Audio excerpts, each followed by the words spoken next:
Segundo episodio de nuestra serie Grandes Desconocidos.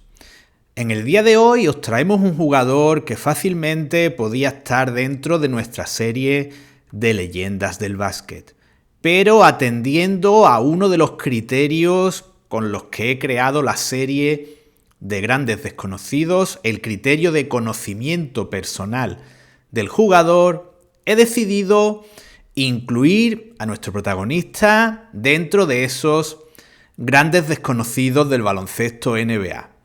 Hablamos de Walt B. Free, un magnífico jugador al que tuvimos escasa oportunidad de conocer en España, puesto que su declive coincidió con la aparición del baloncesto NBA en nuestro país.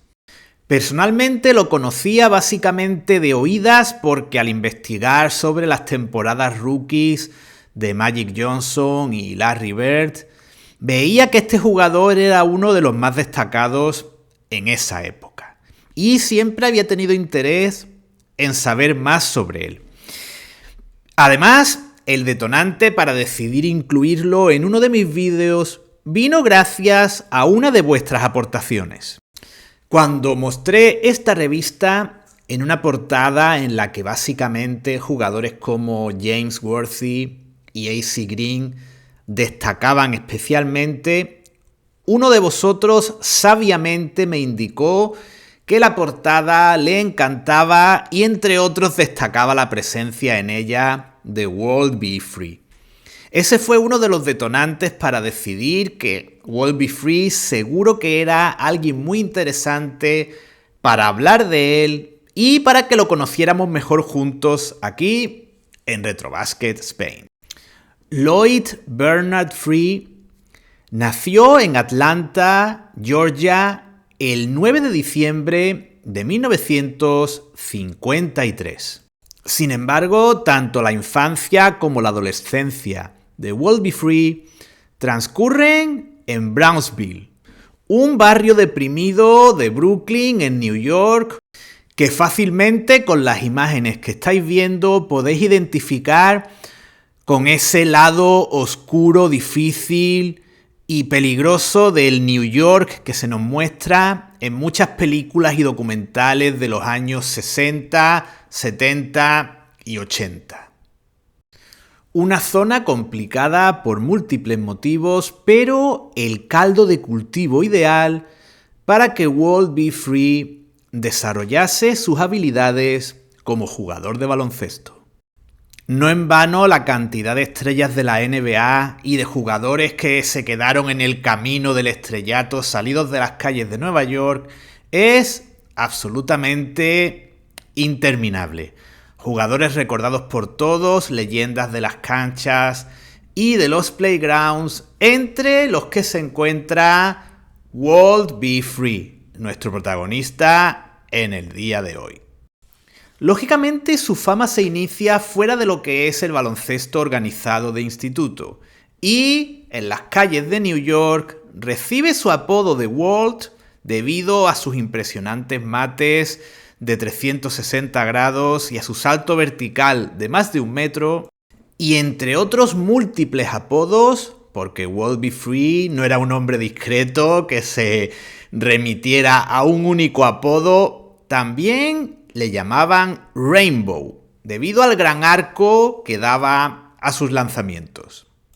Y a lo largo del vídeo seguiremos añadiendo diferentes apodos a nuestro protagonista. El primer contacto de Walt B. Free con el baloncesto organizado se produce en el Canarsie High School de Brooklyn, jugando con los Chiefs. Y por supuesto, ya en esa época comienza a ser protagonista de portadas de periódicos en Brooklyn. Y tras un último año triunfal de instituto en el que su equipo queda invicto, Walt B. Free se va al Guilford College de North Carolina, una pequeña y poco conocida universidad en la que Walt B. Free pasa 3 años. Y teniendo en cuenta lo difícil que ya había sido de por sí llegar a la universidad para Free, miembro de una numerosísima familia de hasta 11 hermanos, el pequeño escolta neoyorquino no desaprovechó la oportunidad para destacar.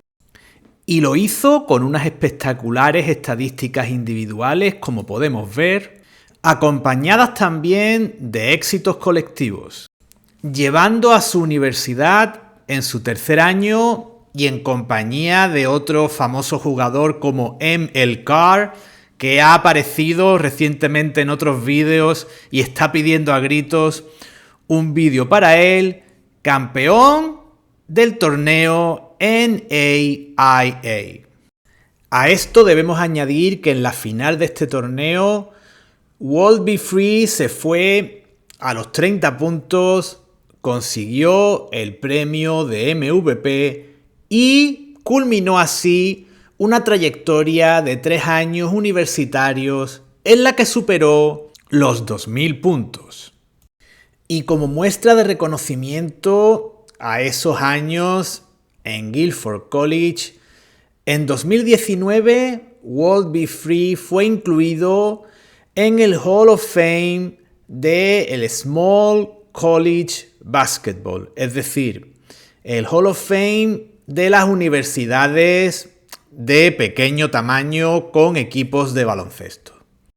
Llegamos así al 29 de mayo de 1975, fecha de celebración del draft de esa temporada en el que otro escolta, también de una universidad de North Carolina, pero de una universidad muchísimo más prestigiosa como North Carolina State, David Thompson, es elegido como número 1 del draft, aunque esa primera temporada la jugaría en la ABA con los Denver Nuggets. Free, procediendo de una universidad mucho más pequeña y humilde como Guilford, y habiéndose ya ganado una fama de jugador extravagante y con un estilo un poco anárquico e individualista, se tiene que conformar con el puesto 23, que ya formaba parte de la segunda ronda del draft, siendo seleccionado por los Philadelphia 76ers, franquicia entrenada por Jin Shu, una leyenda de las canchas con 700 partidos en la NBA y de los banquillos con más de 1600 partidos como entrenador. Aparte de World Be Free, 2 rookies más llegan al equipo para reforzar el juego interior. Por un lado, Joe Bryant, ala pivot y, como muchos sabéis, padre de Kobe Bryant, y Daryl Gorilla Dawkins, al que hemos visto antes en una foto en la que salía jovencísimo junto a su entrenador Jin Shu. Un Dawkins con el que World Be Free entabló una gran amistad. Llegaron juntos al equipo, eran compañeros de habitación y compartieron infinidad de anécdotas, una de las cuales os voy a incluir al final de este vídeo y seguro que vais a disfrutar de ella. Esa temporada 75-76 es positiva para los Sixers, que terminan la temporada con un balance de más victorias que derrotas, llegando a los playoffs, donde caen en primera ronda, pero no así para World Be Free. Un jugador demasiado joven, alocado e individualista como para ocupar el puesto de base, un puesto que ocupaba un jugador mucho más experimentado como Fred Carter. Y en su puesto natural, el puesto de escolta, lo tenía aún más difícil, porque el titular era un escolta emergente en aquellos momentos en la NBA, Doug Collins. Sí, habéis oído bien, Doug Collins. Afortunadamente para World Be Free, las cosas cambiaron en la siguiente temporada. Cuando muchos pensaban que este jugador iba a ser carne de banquillo o de ligas menores o que iba a volver a jugar en los playgrounds de New York, la segunda temporada de World Be Free supone una mejora notable en su aportación. Filadelfia se convierte en candidato número 1 al título de la NBA con la llegada desde la ABA de Julius Erving, el Dr. J. Otro jugador que aprendió a jugar en las calles y con el que World Be Free también entabló una gran relación. De hecho, aparte de la anécdota, el vídeo especial que vamos a ver junto a Daryl Dawkins, también vamos a incluir otro vídeo de otra anécdota de World Be Free junto al Dr. J. Vais a ver que World Be Free es uno de los tipos con más sentido del humor que ha habido en la NBA. Volviendo a esa segunda temporada, la 76-77, World Be Free se ve beneficiado por varios factores. Por un lado, Fred Carter es traspasado a los Milwaukee Bucks. Y por otro lado, Doug Collins comienza a tener algunos problemas físicos y pierde algo de protagonismo. De este modo, Jin Shu usó lo que podríamos denominar una terna de jugadores exteriores en los Philadelphia 76ers. Los ya mencionados World Be Free y Doug Collins, y en el puesto de base tenían a Henry Bibby.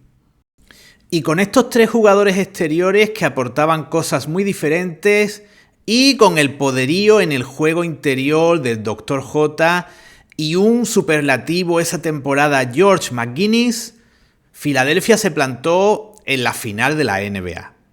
Final en la que cayeron ante los históricos Portland Trail Blazers de Bill Walton, Maurice Lucas y Lionel Hollins. Y hay que decir que World Be Free perdió mucho protagonismo en esos playoffs respecto a la regular season, ya que Doug Collins volvió a estar en perfecto estado de forma. Llegamos así a la temporada 77-78, tercera y última temporada de World Be Free en esta primera etapa en los Sixers. Esta temporada se ve marcada por un cambio de entrenador. Llega Billy Cunningham, leyenda de los Sixers que de hecho había sido compañero de World Be Free en su temporada rookie.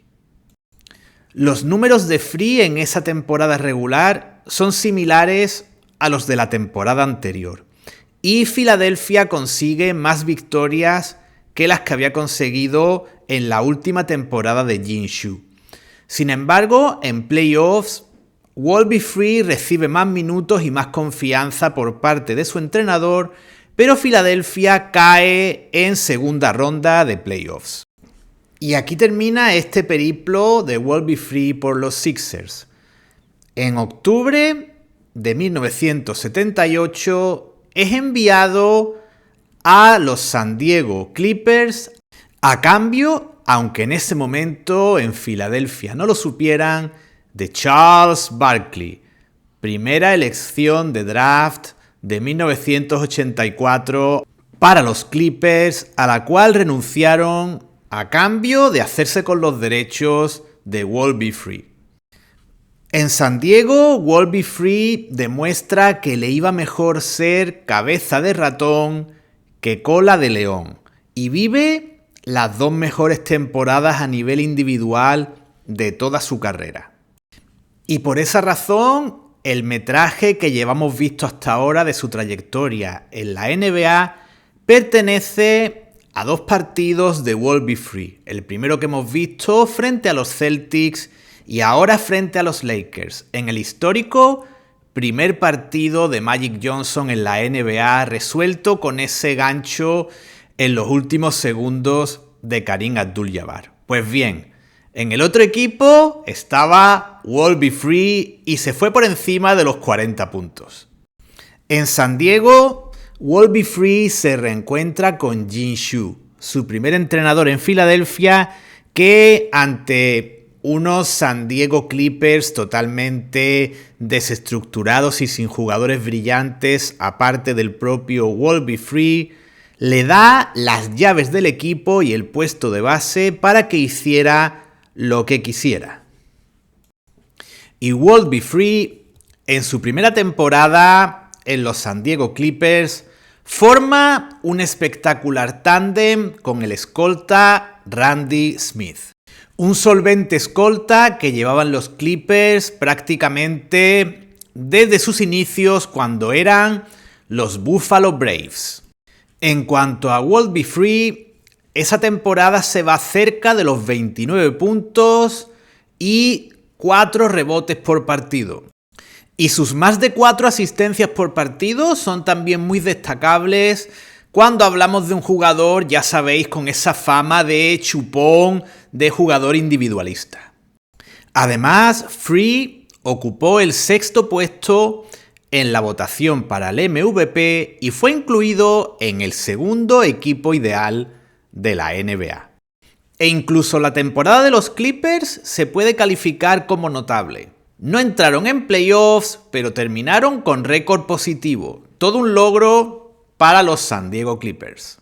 Y como estáis viendo, Walt B. Free era un jugador difícil de clasificar. ¿Estábamos ante el último escolta bajito de la historia o ante el primer base anotador? Free tenía un lanzamiento realmente elaborado, se llevaba el balón, como estáis viendo, muy atrás y tenía un salto realmente notable, jugaba normalmente ante jugadores más altos que él, pero era capaz de superarlos en su salto y de lanzar en el momento más alto de su suspensión.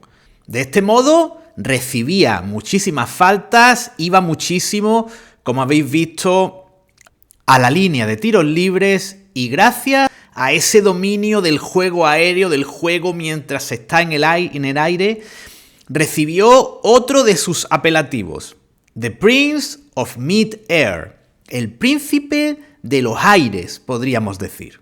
Y es que vemos que Walt B. Free tenía un tren superior muy poderoso y soportaba muy bien el choque con jugadores más grandes y más pesados que él. De hecho, esos 4 rebotes por partido que hemos mencionado antes, para un jugador que no llegaba al 1,90, eran muy destacables.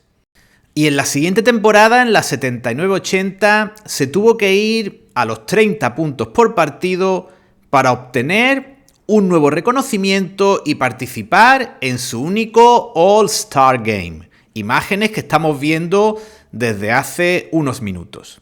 Con esos 30 puntos por partido en esa temporada hizo honor a otro de sus apodos, el bombardero de Brownsville. Y de hecho necesitaba todos esos apodos porque oficialmente ya a estas alturas se llamaba World. Adquirió ese nombre legalmente y de hecho habréis visto que lo llevaba incluso en una cadena colgado durante los partidos. En cuanto al rendimiento colectivo de los Clippers, esa temporada solo se puede calificar como horrible. Hay que tener en cuenta que se hicieron con los servicios de Bill Walton y ya sabéis que entre el anillo conseguido en Portland y el que consiguió casi al final de su carrera en Boston, se pasó todos esos años con el pie en cabestrillo. Y con ese promedio anotador como aval y siendo la única estrella del equipo, Walt B. Free pide un aumento salarial a los Clippers que no llega. Y las discrepancias comienzan y los Clippers deciden traspasarlo a cambio de Phil Smith, un escolta de edad similar a la de Walt B. Free, que había militado toda su carrera hasta entonces en los Golden State Warriors y que, si bien era algo peor, aunque no mucho en el apartado anotador, que Walt B. Free, era un jugador mejor en lo defensivo, mejor jugador de equipo y algo más alto que Walt B. Free. Lo que es evidente es que no dejó ni mucho menos la misma huella que nuestro protagonista en los Clippers. Porque Walt B. Free jugaba al ritmo del sonido del público gritando "shoot, shoot", tira, tira. Y eso para un jugador como Walt B. Free era, por supuesto, un gran aliciente. No podemos continuar nuestro vídeo sin hacer mención al peculiar look que lucía World Be Free, con ese pelo a lo afro acompañado de una frente interminable que lo hacían realmente peculiar. Sin duda, un tipo único y sin ningún tipo de complejos.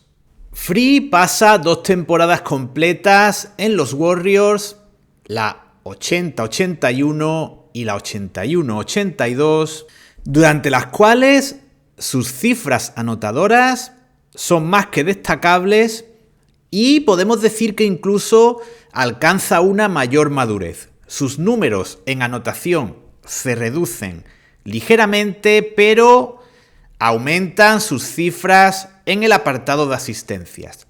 El partido que estamos viendo frente a uno de los rivales favoritos de World Be Free, Los Ángeles Lakers, es una buena prueba de ello, puesto que se fue a 26 puntos, 8 asistencias y 3 robos de balón. Además, su etapa en Golden State fue también una etapa feliz porque coincidió con su gran amigo Bernard King. Un Bernard King que tras pasar una temporada infernal en Utah, estaba en Golden State viviendo la primera de sus múltiples resurrecciones. Sin embargo, los Warriors, a pesar de contar con estos 2 grandes anotadores, no consiguen llegar a playoffs en ninguna de esas 2 temporadas. Y en la temporada 82-83, Bernard King se marcha a los New York Knicks y World Be Free firma contrato con los Cleveland Cavaliers. Y de nuevo se podría decir que World Be Free dejó una gran huella a su paso por los Warriors. Además, tanto World Be Free como los Warriors quedaron ligados para siempre en la historia cuando el 17 de febrero del 82 el Oakland Coliseum fue testigo de la victoria de los Warriors 121-105 frente a los Boston Celtics y de cómo en ese partido World Be Free superó la frontera de los 10.000 puntos frente a su rival favorito. Si los Lakers le gustaban, los Celtics le ponían mucho más. Y dejando ya así atrás definitivamente a los Warriors, vamos a ver el contexto en el que World Be Free llega a los Cleveland Cavaliers. World Be Free llega al peor equipo de la NBA, con un récord de 3-19 y además siendo el equipo más aburrido y el peor equipo de la NBA en todos los sentidos. Por tanto, World Be Free llega como una especie de mesías. Y esto no es una exageración, ya que muchos expertos consideran que salvó a la franquicia de su desaparición. Y atentos porque si el vídeo os está gustando, lo vais a flipar con lo que viene a continuación. Fijaos en el roster de los Cavaliers. Tenían a Ben Pocket, un alero al más puro estilo Dave Corzine. También estaba por ahí Phil Hubbard y fijaos, Mel Turpin como rookie, nada más y nada menos. Además estaba Johnny Davis, no confundir con Walter Davis, aunque se parecía. Y ¡ojo! Paul Thompson. Y por si no lo habéis flipado lo suficiente, fijaos quién estaba de entrenador. Nada más y nada menos que George Karl, un jovencísimo. George Karl como entrenador de los Cleveland Cavaliers. ¿Y a quién se enfrentaban los Cavaliers? Pues fijaos, tenemos por ahí a los Bulls con Orlando Bullrich. También estaba Steve Johnson, Caldwell Jones, 2 gigantones. Wes Matthews, jugador, ya sabéis, un poco loco. Y Michael Jordan como rookie. La verdad es que creo que vamos a fliparlo con las imágenes que vienen a continuación del duelo entre World Be Free y Michael Jordan. Y con eso vamos a cerrar una trilogía en la que vamos a ver en este vídeo a World Be Free enfrentándose a los tres principales jugadores de la época gloriosa de la NBA. Nada más llegar a Cleveland, Wolby Free consigue que su equipo gane esa temporada 20 partidos a añadir a los 3 únicamente que llevaban hasta entonces. Y durante esas poco más de 3 temporadas y media que pasa en un equipo al que llega ya con 29 años, Wolby Free mantiene siempre unos números por encima de los 22 puntos, los 3 rebotes y las 3 asistencias por partido, haciendo que Cleveland se regenere como equipo y sirviendo de transición entre esos Cleveland totalmente destruidos a esos Cleveland jóvenes y pujantes que conocimos en la segunda mitad de los 80. Y los Cavs llegan incluso a jugar playoffs en esta temporada 84-85 que estamos viendo en imagen y en la que, como podéis ver, Cleveland no tenía precisamente una gran plantilla. Obviamente fueron un rival muy fácil para los Boston Celtics en primera ronda, a pesar de que seguro que Wolby Free puso un gran empeño y, por cierto, la ronda quedó 3-1. Cleveland fue capaz de ganar uno de los partidos de una eliminatoria de playoffs en la que Wolby Free, por supuesto, se fue a unos números grandiosos, promediando unos 26 puntos por partido.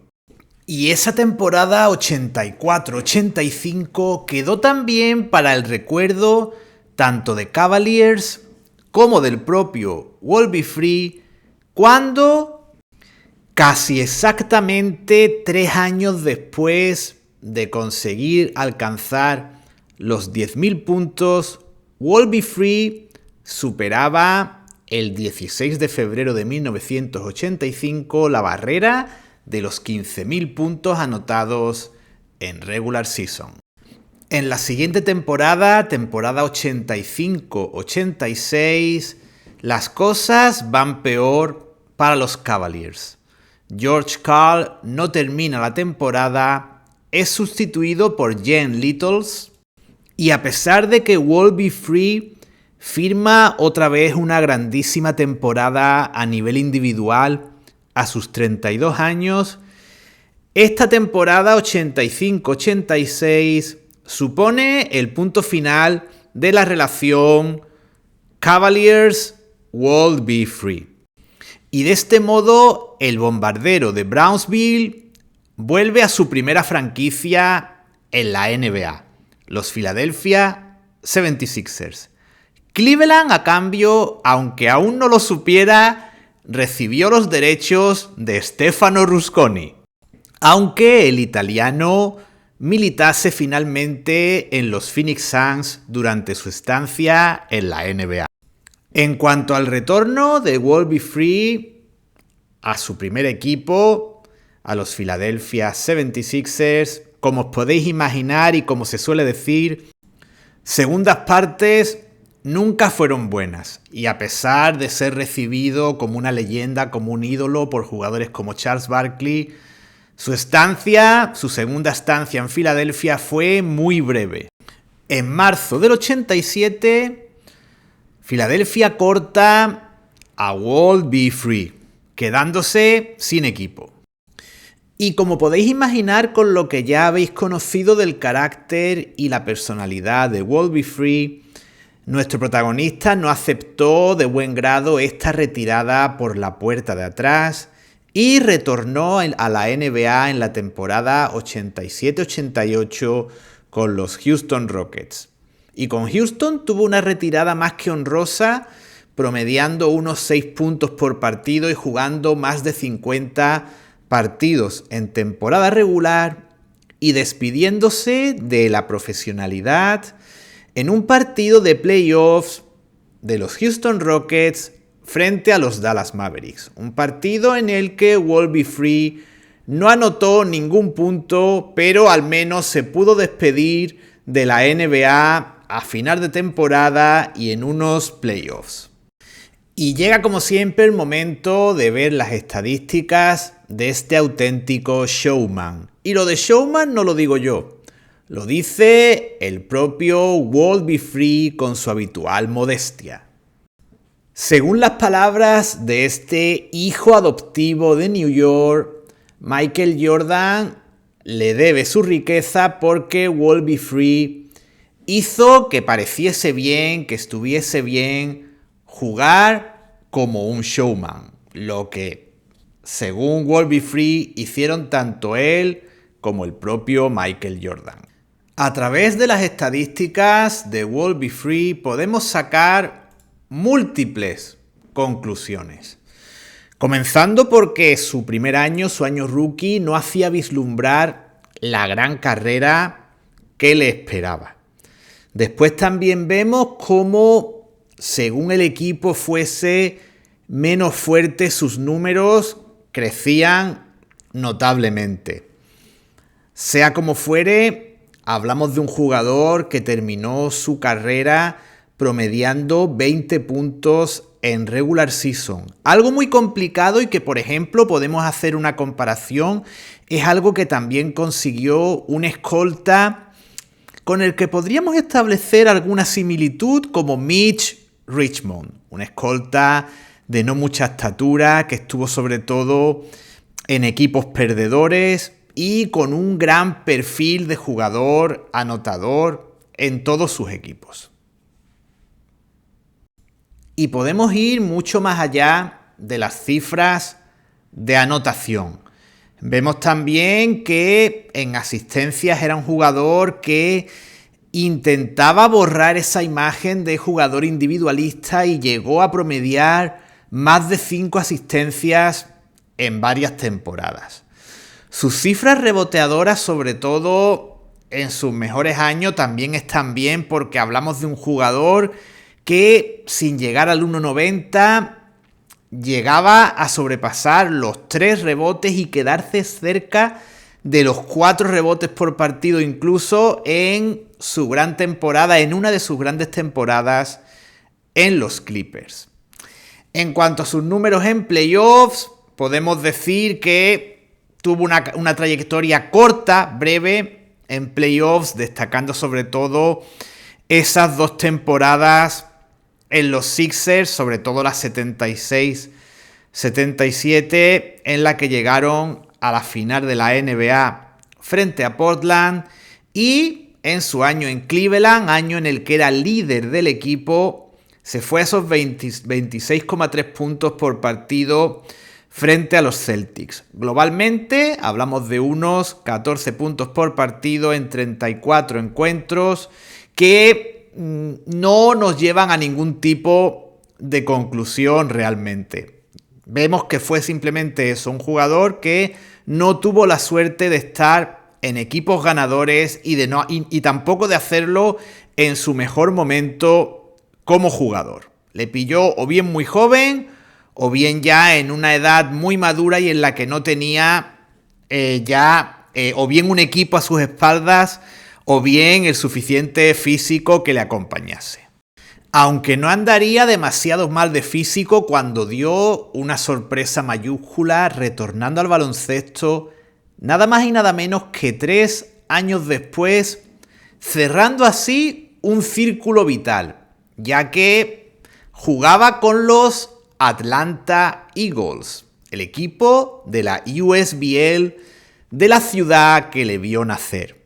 Con los Atlanta Eagles consiguió ser campeón de la USBL y además fue nombrado jugador más valioso de los playoffs. Por cierto, veis que detrás de Walt B. Free aparece otro de esos jugadores que aparecen en casi todos nuestros vídeos. Se cuela el hombre en casi todos nuestros vídeos. Shelton Jones, a su paso por los Miami Tropics. Y siguiendo con la vida de Walt B. Free tras dejar el baloncesto, hay que decir que resulta difícil entender cómo un hombre con estas estadísticas tiene tan solo, según las webs especializadas, un 0,5 de opciones de entrar en el Hall of Fame.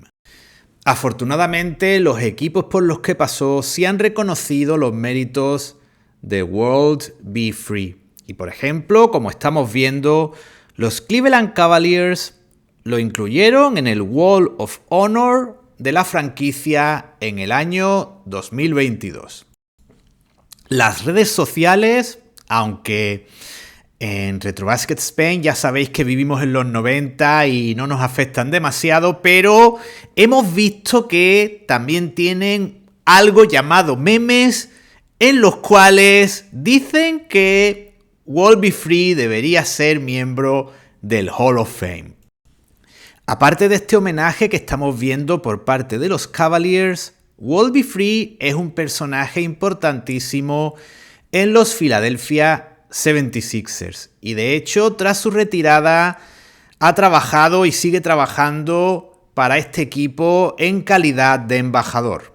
Nadie mejor que alguien con el carácter de World Be Free para ejercer estas funciones.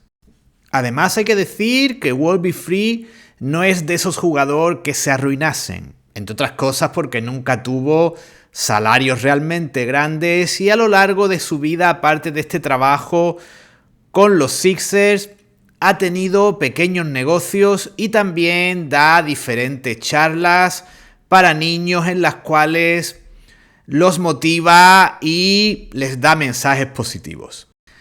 Si hacemos mención a su paso por los Warriors, podemos ver que aparecería en el listado de jugadores con mejor promedio anotador de la historia de la franquicia. Un motivo más para pensar que es merecedor a todos los efectos de estar en el Hall of Fame.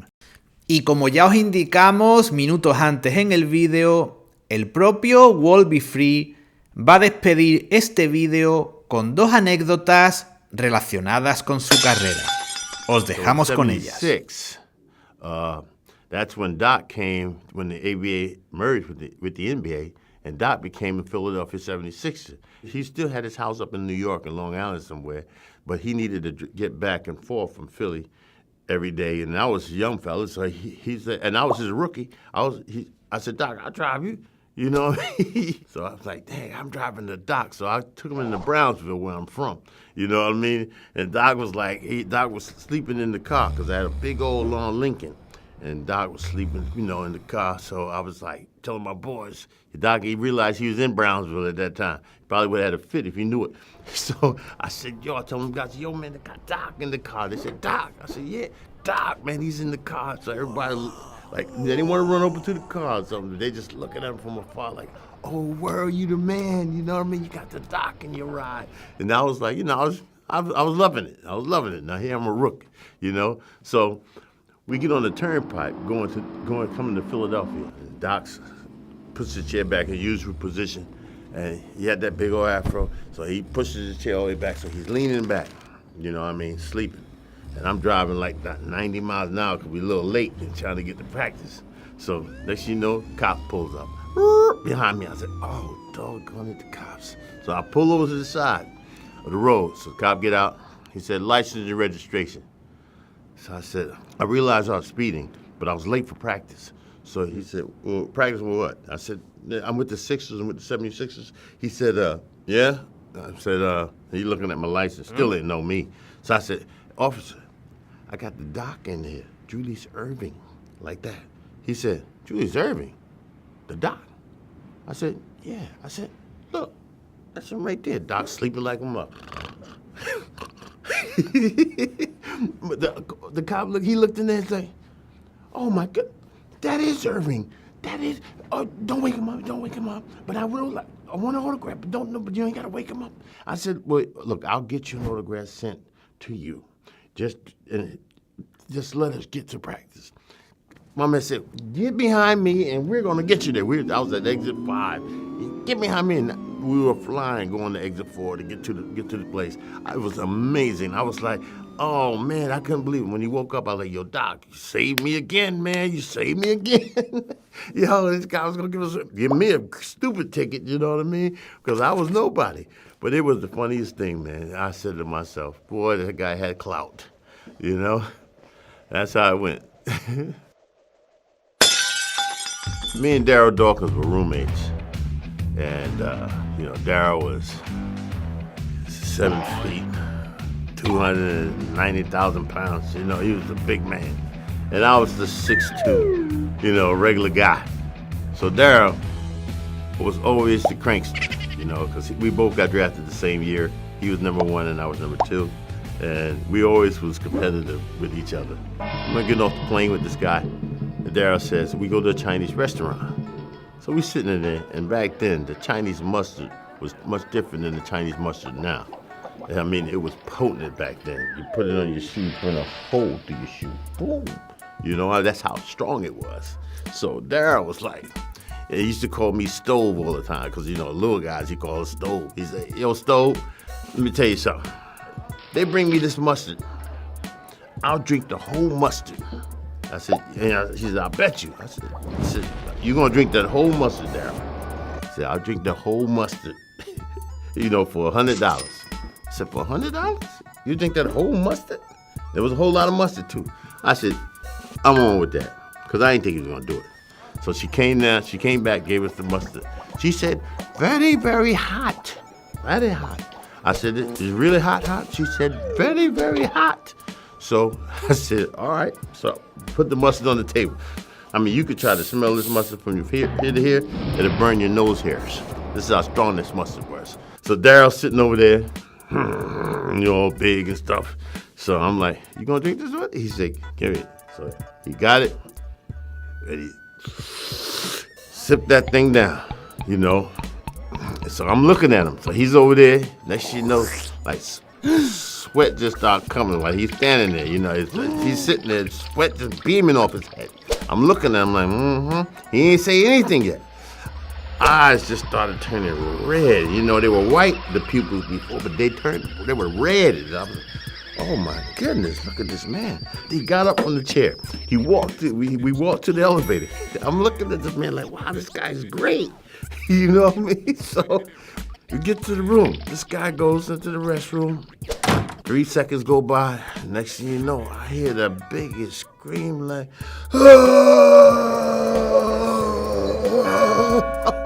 I mean, like, I got scared. I said, well, wait a minute. You know what I mean? This guy came out of the bathroom and like his whole face, I didn't even know him. You know what I mean? I didn't know him. But he did it. No, he did it and he held it. But this man was unbelievable. And I gave him the $100. You know what I mean? But he drank that mustard. I ain't never seen nobody do that before. That's how it went.